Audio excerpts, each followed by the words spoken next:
I am Pop's Saturday morning cartoons. I hope you are doing well and you are enjoying this sort of like Popspective reaction videos from the different episodes. Batman animated series is the GOAT. So many of their episodes are so far above and beyond anything else that's ever been made, let alone comparable stories of their time. But here we get Penguin coming back, Birds of a Feather. We're 50 plus episodes into the season.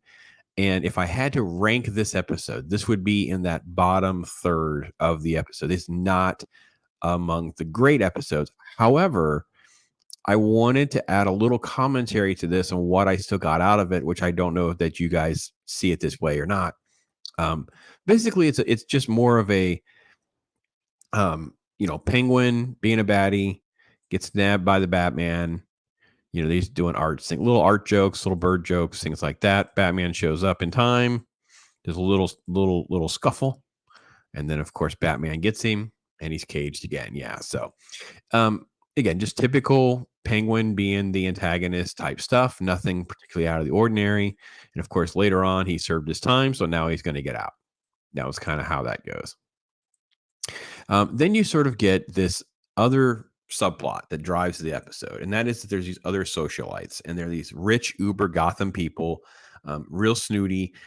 It's almost like the social media commentary fits very much into like she's worried about what people are saying about her, how many invites she's getting to parties, that kind of thing. So her scheme is, because Penguin's out, she's going to befriend the Penguin, and she's a famous celebrity type person, so he knows who she is. Invites him to dinner, that kind of thing. Okay, and then he's just an obnoxious cad in public because the one thing about the supervillains that usually is done well is they don't really live by any of our rules, like the way they eat in public, the way they just burst doors in. They just do things however they want to because they're the supervillain, and other than Batman, who's really standing in their way? Nobody. Okay, so she's obviously more off put. She's totally trying to dupe him and leads that along. She's very flirtatious, and that ultimately leads with, after their date, they're walking. There's this confrontation. So these thugs are going to come in for a mugging, and then ultimately they end up in a little battle. And she is saved by the Penguin. Right? Batman shows up and doesn't realize that Penguin's actually on her side. Right? And he makes a little comment about love or whatever, and she's not really showing her cards yet. Right? And I like the fact that this is nice. It's got a nice little slow burn to this because it's not going to go well. Like, we're halfway in, hasn't really made its turn yet, and there's little breadcrumbs that it's going to turn. And then they basically, now they're going to spoon feed that concept for the audience, particularly because this was made for children. So Bruce shows up at a party where they're at, commenting about Penguin, and Bruce is like, listen, it's probably not good to just keep doing this with this guy, right? So there's an opera scene and things like that, and this is the big scene near the end where he's there and people are around. And um the great line here right before we got to that scene, sorry, where Bruce thinks Penguin's up to something else, and he's like, oh, I guess maybe you being reformed is legit. Like, I really liked a lot of that part. Like, I like the fact that he actually is seeing and piecing together them taking advantage of the Penguin, which he knows is going to lead to Penguin snapping. Because even if Penguin is legitimately trying to do good or be reformed or try to live a normal life, let's just face it, that's a very fine line that's never able to be navigated very long. And of course, Penguin overhears them cutting up at his expense, making comments about things that have been said, and then the Penguin does snap. He gasses them. It takes off with her, makes a quick little getaway, and then you cut to Gordon, and they're on the hunt. And then Penguin makes his ransom demands, and he makes the other nerdy guy, the rude jerk guy, deliver the money. And you get this great drop through. Take 10 steps, whatever. He falls through into the rubber ducky. And this rubber ducky is really funny because he's got like that total angry face. It's really great. Yeah, like that. So he's got his cash. He knows the Batman is coming because he finds a little tracer. So he's got it rigged up so socialite is on like a giant chandelier, and then it's going to fall. And he tricked the guy to come in. He's on like a trap door area, but it's like they're ankle chains around his feet, so he can't move. So it's going to fall and crush him, and it would kill her. So that's pretty much it. Whenever Batman's going to show up, so he's there to try to battle Batman, and he's using this opera house as his little staging area. So he climbs across this crazy.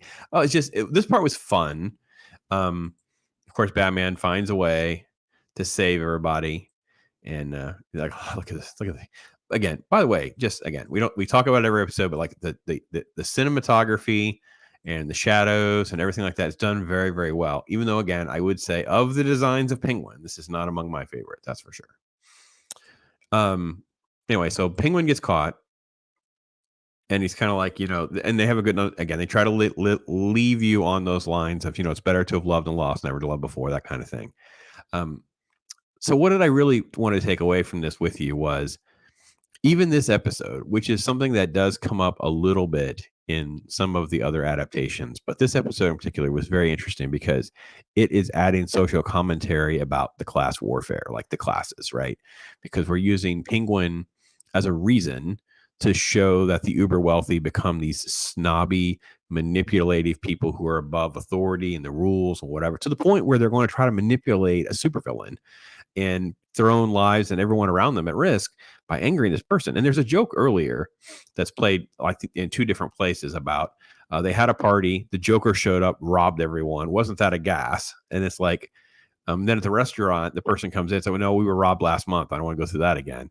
So everyone's well aware of the risk situation, but these two knuckleheads are put into this situation where they kind of have this interesting conversation about their selfish narcissism matters more than the risks that it would be from the supervillain hurting everybody. So it's just interesting commentary that's getting interwoven in there. Never would have got that as a kid. I don't think it doesn't elevate the episode into some, grand scale.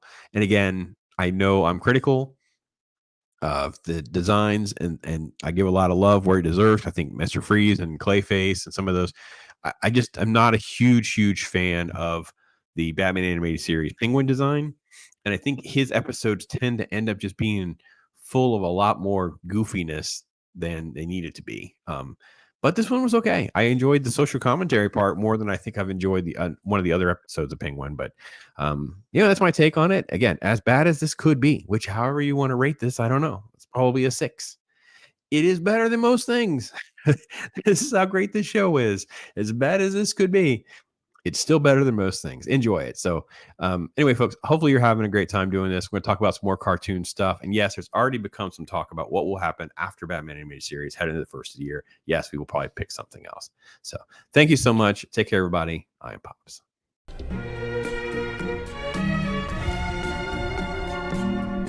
Yeah. Right?